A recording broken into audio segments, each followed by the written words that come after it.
Hello mga kabosing, maligayang pagbabalik sa panibagong episode ni Pedro. Nagsimula ang eksena ng mapilitang lumabas si Peter mula sa laboratorio habang patuloy niyang iniiwasan at sinasalag ang mabangis na pagwawala ni James Minor. Samantala, ipinaliwanag ni Shear na ang lahat ng naninirahan sa nayong iyon ay mga Viking. Ayon sa kanya, mula pa lamang sa kanilang kapanganakan ay nakatakda na ang pakikipaglaban bilang bahagi ng kanilang buhay. Dahil dito, tinanggap na rin nila ang kamatayan bilang isang likas na kapalaran. Para sa kanila, ang isang marangal na kamatayan ang nagsisilbing pintuan patungo sa Valhalla, at ang paniniwalang iyon ang lalo pang nagpapalakas sa kanilang espiritu at determinasyon sa labanan. Idinagdag pa niya na ang matinding pagkawala ng dugo ni Braxton ay hindi nangangahulugang hihina ito. Sa halip, iyon pa ang magiging dahilan upang muli itong bumangon ng mas malakas. Ipinaliwanag din niyang ang isang mandirigmang lalong lumalakas habang papalapit sa kamatayan ay tinatawag nilang Conounder. Ang paliwanag na iyon ay nagbigay liwanag kung bakit tila hindi naaapektuhan si James sa kabila ng kanyang malubhang kalagayan. Habang pinagmamasdan ang nangyayari, napaisip si Peter at inis na inilarawan si James bilang isang napakatigas ng ulo na kalaban. Batid niyang sa normal na sitwasyon ay matagal na sanang nawala ng malay si James dahil sa kritikal na pagkawala ng dugo. Gayunpaman, tila kabaligtaran ang nangyayari. Sa halip na manghina, kakaiba pa ang naging ekspresyon ni James. Nagtanong pa ito kung bakit hindi na siya inaatake ni Peter at hinamon pa itong sumugod muli upang ipagpatuloy ang kanilang laban. Nanatiling kalmado si Peter habang sinusuri ang sitwasyon. Sa kanyang pagtataya, napakasama na ng kanilang kalagayan. Dahil sa matinding lamig na umaabot sa humigit kumulang -80 degree, kasabay ng napakalalakas na bug zone ng hangin, tinansya niyang ang nararanasang temperatura ay maaaring katumbas ng halos -100 degree. Sa ganoong kondisyon, alam niyang ang kanyang katawan ay maaari lamang tumagal ng 2 hanggang 3 minuto bago tuluyang bumigay. Samantala, sa headquarters, labis na nag-alala ang isa sa mga kasamahan nila. Naniniwala itong hindi magtatagal si Peter kung magpapatuloy ang laban sa ganoong kapaligiran.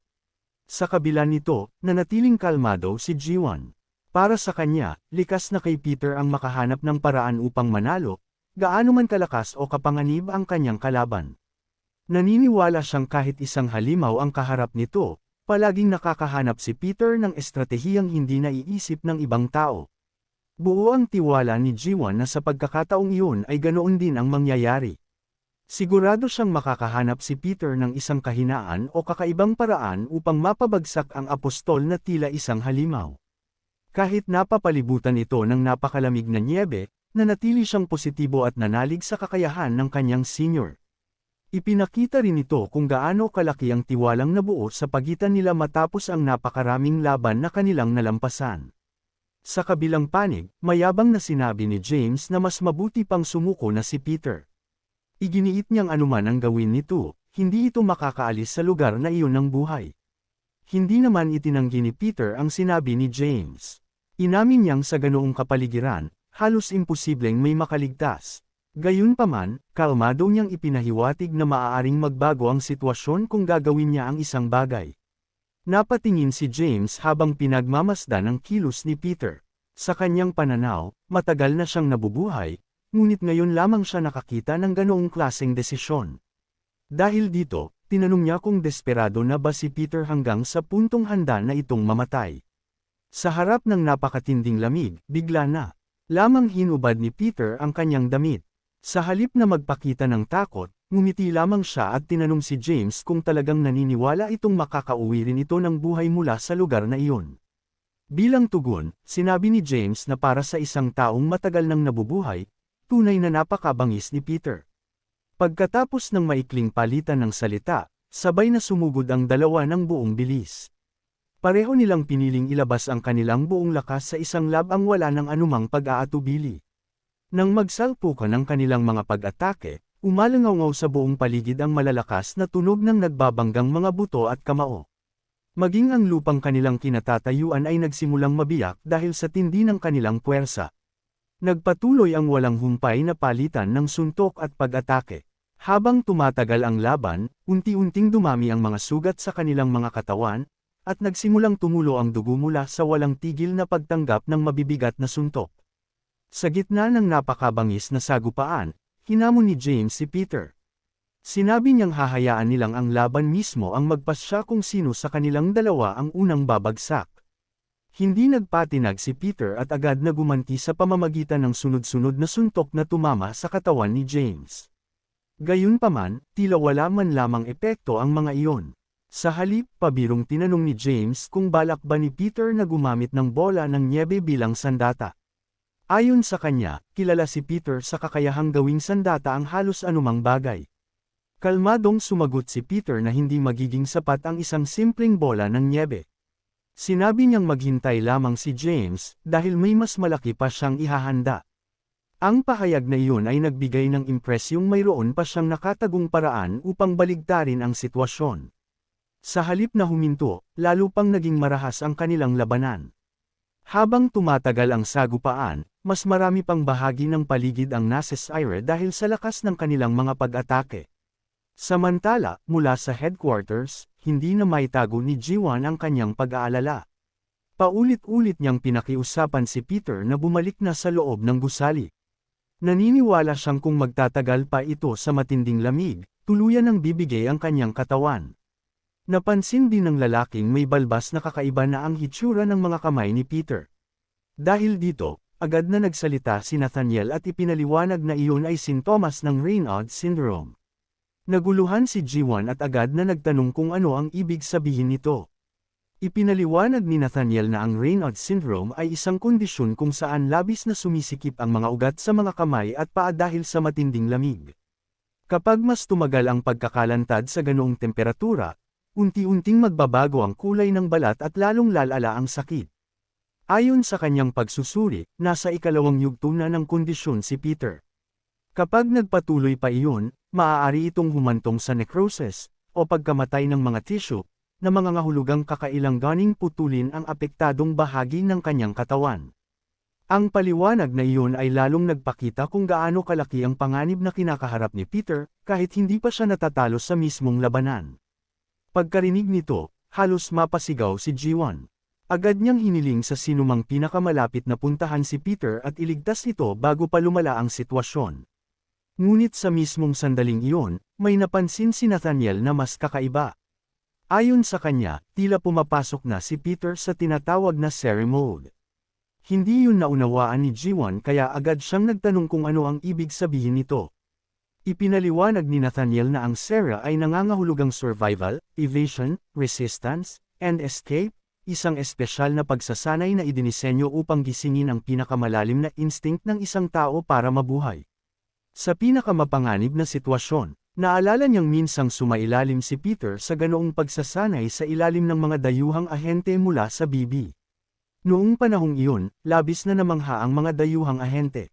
Hindi sila makapaniwalang sa isang maliit na bansang halos walang maayos na sistema ng espesyal na pagsasanay ay may isang batang may pambihirang talento. Para sa kanila, tila isang halimaw sa husay si Peter dahil natapos nito ang lahat ng pagsusulit sa loob lamang ng ilang araw. Gayunpaman, naniniwala pa rin silang may isang pagsubok na hindi kayang lampasan kahit ng isang tulad niya. Ang pagsubok na iyon ay ang 7 araw na survival test sa ilalim ng matinding kondisyon, kung saan kailangang mabuhay sa napakataas na temperatura na umaabot sa 50 degree. Kasama rin noon ang batang si Nathaniel, na noon ay wala pang gaanong karanasan. Habang pinagmamasdan ang nangyayari, paulit-ulit niyang nakiusap sa mga ahente na itigil na ang pagsusulit. Naniniwala siyang mamamatay si Peter kung magpapatuloy pa iyon. Sa huli, sumang-ayon ang mga ahente. Ayon sa kanilang pagsusuri, nasa estado na ng matinding shock ang katawan ni Peter, at halos umabot na sa 42 degree ang temperatura nito. Ipinaliwanag nilang kahit ang mga elite na sundalo ng BB na nagsanay sa loob ng maraming taon ay wala ni isa mang matagumpay na nakatapos ng ganoong pagsubok. Dahil dito, naniniwala silang imposibleng magtagumpay ang isang batang ilang araw pa lamang sumasailalim sa ganoong klase ng pagsasanay. Para sa kanila, iyon ay isang pader na hindi kayang lampasan ng karaniwang tao. Subalit nang utusan ng pinuno ng mga ahente ang kanyang tauhan na ilabas na si Peter, may napansin siyang kakaiba. Napaisip siya kung paano nangyari ang bagay na kanyang nasaksihan. Sa mismong sandaling iyon, biglang kumilos si Peter sa paraang hindi nila inaasahan. Labis na nag-alala ang batang si Nathaniel at paulit-ulit na tinawag ang pangalan ni Peter habang hindi niya maunawaan ang nangyayari. Sa kanilang harapan, ang batang kaninang nakagapos at halos mawalan na ng malay dahil sa matinding pagsubok ay biglang nakalaya. Pagkatapos nito, mabilis niyang pinabagsak ang mga examiner na lumapit sa kanya. Hindi makapaniwala ang mga ahente sa kanilang nasaksihan. Batid nilang 7 araw nang walang maayos na pagkain si Peter at halos hindi ito nakakagalaw. Sa kanilang kalkulasyon, dapat ay nanigas na ang kanyang mga kalamnan, habang ang temperatura ng kanyang katawan ay lampas na sa 40 degree. Gayunpaman, salungat sa lahat ng kanilang inaasahan, nakagalaw si Peter ng napakabilis. Higit pa rito, nagawa pa niyang pabagsakin ang mga nakapaligid sa kanya nang walang anumang pag-aalinlangan. Habang mas lalo nila itong inoobserbahan, napansin nilang ang temperatura ng katawan ni Peter, na dapat ay patuloy na tumataas, ay unti-unting bumababa hanggang umabot sa 35 degree. Ayon sa kanilang pagsusuri, kabilang na iyon sa antas ng hypothermia, isang kondisyong halos imposibleng mangyari sa gitna ng naturang eksperimento. Habang nanginginig ang kanyang mga kamay, ipinaliwanag ng isa sa mga ahente na naabot na ni Peter ang tinatawag na stress inflammation level. Ayon sa kanya, sadyang itinulak ni Peter ang kanyang katawan sa sukdulang antas ng stress upang pilitin ang kanyang survival instinct na gumana sa pinakamataas na antas. Sa madaling salita, nilinlang nito ang sarili nitong utak upang ilabas ang buong potensyal ng kanyang likas na instinct para mabuhay. Gayunpaman, aminado ang ahente na halos imposibleng ipaliwanag ang nasaksihan niya. Sa buong karanasan niya sa libu-libong elite agents mula sa iba't ibang panig ng mundo, ngayon lamang siya nakakita ng isang batang kayang gumawa ng ganoong bagay. Ang pambihirang kakayahang iyon ay nag-iwan ng napakalalim na impresyon sa kanya. Dahil dito, tahimik siyang nanalangin at umasa na balang araw ay hindi niya makaharap si Peter bilang kalaban kapag tuluyan na itong lumaki. Ang simpleng panalangin na yun ay nagpapakita kung gaano kalaki ang respeto at takot na nabuo sa kanya matapos masaksihan ang kakaibang potensyal ni Peter. Samantala, sa kasalukuyang laban, lalo pang nalito si James habang nakikipagsagupaan kay Peter. Sa kanyang isip, walang anumang paliwanag ang maaaring magbigay katwiran sa nangyayari. Sa temperaturang umaabot sa humigit kumulang -100 degree, ang isang taong nakabilad ng walang sapat na proteksyon sa loob ng 5 minuto ay dapat matagal nang namatay. Ngunit taliwas sa lahat ng kanyang inaasahan, nananatiling napakalakas ni Peter. Higit pa rito, unti-unti pa nitong nakukuha ang kontrol sa kanilang labanan. Habang nagpapatuloy ang kanilang sagupaan, napansin ni James na marami na sa kanyang mga buto ang nabali. Aminado siyang hindi pa siya kailanman nakaranas ng ganoong sitwasyon sa buong buhay niya. Sa kabilang panig, patuloy na minamasdan ni Jiwon ang laban at napansin niyang unti-unti nang bumabalik sa normal ang kulay ng mukha ni Peter. Gayunpaman, sinabi niyang tila hindi na iyon ang Peter na dati niyang kilala. Agad namang nilinaw ni Nathaniel, kahit halatang namamangha rin siya, na si Peter pa rin iyon. Ipinaliwanag niya ang konsepto ng hysterical strength. Bilang halimbawa, tinanong niya si Jiwon kung narinig na ba nito ang kwento ng isang ama na nagawang buhati ng isang truck na tumitimbang ng higit sa 1 tonelada upang mailigtas ang kanyang anak na naipit sa ilalim nito. Ayon kay Nathaniel, sadyang inilagay ni Peter ang kanyang katawan sa sukdulang kondisyon upang pilitin ang kanyang utak na maniwalang nasa bingit na siya ng kamatayan. Dahil dito, umabot sa pinakamataas na antas ang kanyang stress response. Sa puntong iyon, ipinaliwanag niyang iisa na lamang ang nangingibabaw sa isipan ni Peter, ang matinding handering patayin ang kanyang kalaban. Ang paliwanag na iyon ay nagbigay linaw kung bakit tila lumampas sa normal na limitasyon ng tao ang ipinapakita niyang lakas. Sa gitna ng napakalamig na kapaligiran, mabilis na kumilos si Peter at walang tigil na pinakawala ng mabibigat na suntok laban kay James Minor. Nang tumilapon si James dahil sa isa sa mga pag-atake, agad siyang hinabol ni Peter. Hindi ito nagbigay ng kahit kaunting pagkakataon upang makabawi ang kalaban at patuloy na umatake ng buong lakas. Sa huli, muling tumilapon si James at bumagsak pabalik sa loob ng laboratorio. Huminto lamang ang kanyang katawan matapos malakas na bumangga sa mga bakal na rehas. Habang pilit na bumabangon, hindi mapigilan ni James na magtanong sa kanyang sarili kung anong klaseng tao ba talaga si Peter. Napagtanto niyang naiintindihan ni Peter kung paano gumagana ang kanyang kakayahan. Alam nitong nababasa niya ang emosyon ng isang tao sa pamamagitan ng pagbabago ng mga hormone sa katawan. Higit pa rito, nagawa pa ni Peter na kontrolin at guluhin ang sarili niyang hormonal response upang sirain ang mga prediksyon ni James. Ang hakbang na iyon ang naging isa sa pinakamalalaking dahilan kung bakit unti-unting nabaligtad ang takbo ng kanilang laban. Sa huli, aminado si James na tunay siyang nalinlang. Sa halip na manghina sa napakalamig na temperatura, lalo pang lumakas ang pisikal na kakayahan ni Peter. Matapos mabuhay ng napakatagal at makatagpo ng iba't ibang uri ng tao, sinabi ni James na ngayon lamang siya nakakita ng isang nilalang na tulad ni Peter. Para sa kanya, iyon marahil ang kabayaran sa kanyang naging desisyon na galawin ang anak ng isang alamat. Sa kabila nito, pinuri pa rin niya si Peter at sinabing isa itong napakalakas na ama. Kalmado lamang ang naging tugon ni Peter. Sinabi niyang ganoon din ang tingin niya kay James. Pagkatapos nito, bigla niyang binanggit ang pangalang Arvid. Sa isang iglap, nagbago ang ekspresyon ni James at halatang nagulat siya nang marinig ang pangalang iyon.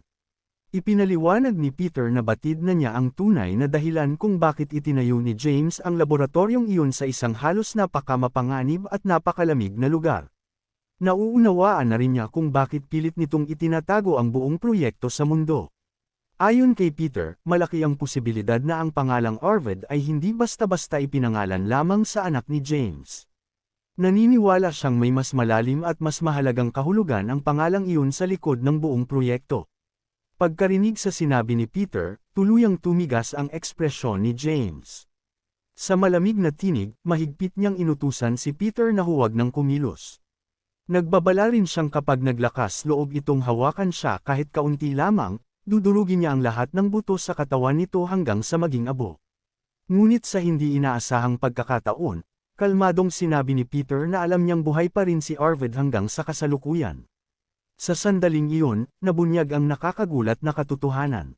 Nakitang buhay pa nga si Arvid, ngunit ang buong katawan nito ay nakakabit sa iba't ibang kagamitan na ginagamit sa pananaliksik. Ang kalagayan niyang iyon ay nagdulot ng matinding pagkabigla sa lahat ng nakaaalam ng katotohanan. Dahil dito, marami ang hindi napigil ang tawaging baliw si James. Sa kanilang palagay, ginawa nito ang sariling anak bilang isang eksperimento para sa pananaliksik tungkol sa Genser. Gayunpaman, agad na itinuwid ni Peter ang maling akalang iyon.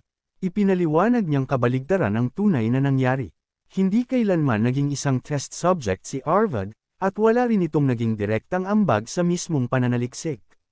Ang paglilinaw na iyon ay nagbigay ng ibang pananaw sa sitwasyon, na nagpapakitang may mas malalim pang dahilan sa likod ng lahat.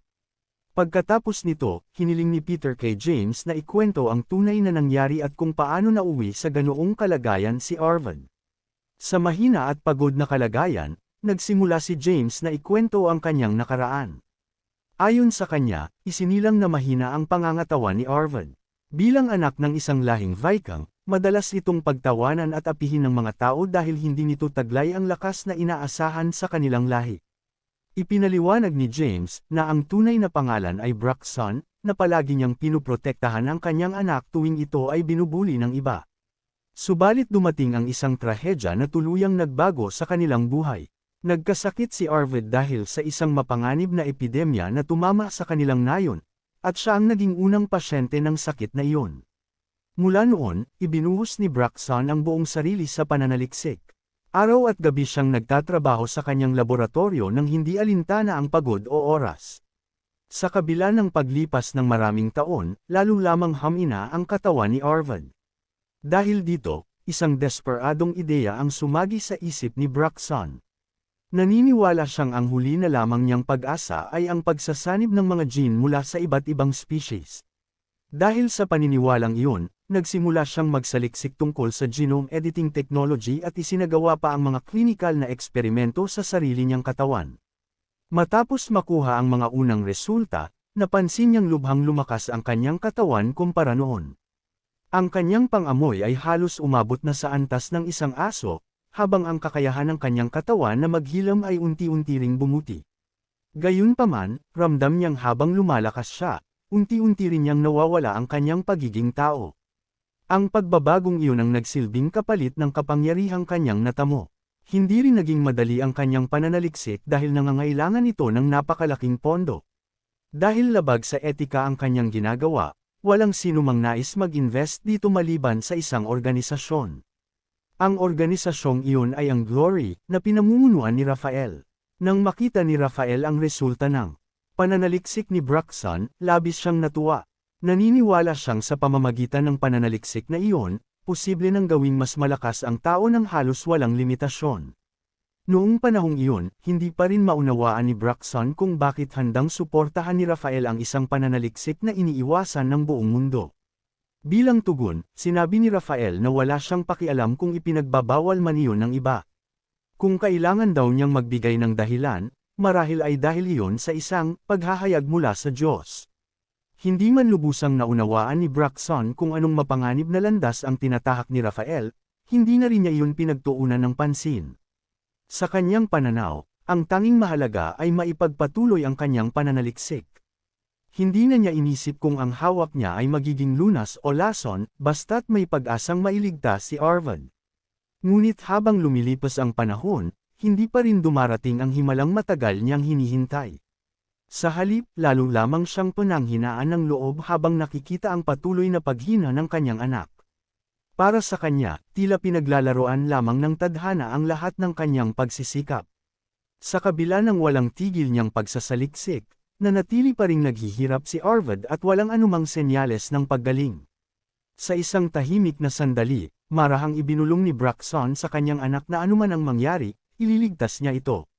Doon nagtapos ang kanyang salaysay tungkol sa mga pangyayaring humantong sa kasalukuyang sitwasyon. Ang kwentong iyon ay nagpakitang ang lahat ng kanyang ginawa ay nagsimula bilang desperadong pagtatangka ng isang ama na mailigtas ang kanyang anak, kahit unti-unti na siyang naliligaw sa landas na kanyang tinatahak. Bago pa makapagsalita si Peter, nauna nang sinabi ni James na ayaw niyang makarinig ng mabababaw na sermon mula sa isang matandang lalaki. Subalit mahinahong sumagot si Peter na wala siyang balak sermonan ito. Ayon sa kanya, wala rin siyang karapatang gawin iyon. Sa halip, sinabi niyang kinikilala niya ang sakripisyong ginawa ni James bilang isang ama. Idinagdag niyang ang pag-aalay ng buong buhay para sa sariling anak ay isang marangal na bagay. Nang marinig iyon, napatawa si James. Inamin niyang hindi niya inaasahang makaririnig ng ganoong mga salita mula sa isang taong ilang sandali pa lamang ang nakalipas ay nakikipaglaban sa kanya hanggang kamatayan. Sa pabirong tono, sinabi pa niyang tila tumaas ang kanyang estrogen matapos marinig ang ganoong matatamis na salita.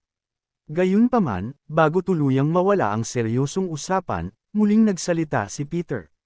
Sa pagkakataong ito, direkta niyang tinanong kung ang matinding pagnanais ni James na panatilihing buhay si Arvad sa ganoong paraan ay kagustuhan din ba mismo ni Arvad. Pagkarinig sa tanong na iyon, biglang natigilan si James. Sa isang iglap, tila may bagay siyang naalala na matagal na niyang hindi hinarap. Subalit mabilis din niyang pinigil ang sarili at agad na sumagot. Sinabi niyang hindi nangangahulugang tama si Peter dahil lamang sa palagi nitong pinakikinggan ang kanyang anak. Iginiit niyang kung talagang ganoon ang paniniwala nito, hindi sana nito hinayaan si Hannah na mapunta sa mga kamay ni Rafael habang pinipili lamang nitong umiwas sa responsibilidad. Habang tumataas ang kanyang emosyon, mariing ipinahayag ni James na kung siya ang nasa ganoong sitwasyon, hinding-hindi siya titigil sa paghahanap ng paraan upang mailigtas ang kanyang anak. Iginiit pa niyang kapag ang sariling anak ay nasa bingit ng kamatayan, hindi sapat ang basta na lamang manalangin sa Diyos. Para sa kanya, ang isang ama ay kailangang kumilos hanggang sa huling sandali. Ang mga salitang iyon ay nagpapakita kung gaano kalalim ang kanyang paniniwala at kung gaano kalaki ang kanyang desperasyong mailigtas si Arvad. Dagdag pa niya, wala umanong karapatan si Peter na magsalita tungkol sa tamang pagpili dahil hindi rin naman ito pinakinggan ang totoong kagustuhan ni Arvad. Pagkatapos ay direkta niyang tinanong si Peter kung iniisip ba nitong mailigtas siya ng ganoong uri ng pagiging mapagkunwari mula sa impyerno. Habang pinakikinggan ang mga salitang iyon, biglang bumalik sa alaala ni Peter ang mga pangyayari sa nakaraan. Naalala niyang maraming beses niyang itinaboy si Hannah at ipinakitang tila wala siyang pakialam dito. Kahit noong umiiyak ito dahil sa matinding pag-aalala para sa kanya, pinili pa rin niyang magkunwaring walang nararamdaman. Sa paggunita sa lahat ng iyon, tahimik niyang inamin sa kanyang sarili na malamang ay karapat-dapat nga siyang mapunta sa impyerno. Gayunpaman, idinagdag niyang bago mangyari iyon, sisiguraduhin muna niyang mauuna roon si Rafael. Pagkatapos ay malamig niyang sinabi na sa paglalakbay na iyon patungo sa impyerno, may nakalaan ding lugar para kay Braxton. Hindi nagustuhan ni James ang narinig. Para sa kanya, sapat na ang usapan at wala nang saysay ang patuloy na pagbabalik tanaw sa nakaraan. Dahil dito, muli niyang hinamon si Peter na ipagpatuloy ang kanilang laban. Habang mabilis na sumusugod, sinabi niyang doon na lamang nila malalaman kung sino sa kanilang dalawa ang unang mapapadpad sa impyerno. Sa puntong iyon, muling nagliyab ang tensyon sa pagitan ng dalawang makapangyarihang mandirigma. Ang kanilang sagupaan ay hindi na lamang tungkol sa lakas, kundi naging banggaan na rin ang kanilang mga paniniwala, mga desisyon sa nakaraan, at mga sakripisyong ginawa nila para sa mga taong pinakamahalaga sa kanilang buhay. Doon muna nagtapos ang bahaging ito ng kwento. Kung nagustuhan ninyo ang recap na ito, huwag kalimutang i-like ang video upang mas marami pa ang maabot nito sa YouTube algorithm. Malaking suporta rin yun upang magpatuloy ang paggawa ng mga susunod pang manhwa recap. Huwag din kalimutang mag-iwan ng komento kung nais ninyong maipagpatuloy ang susunod na kabanata ng kwentong ito. Maraming salamat sa inyong panunood.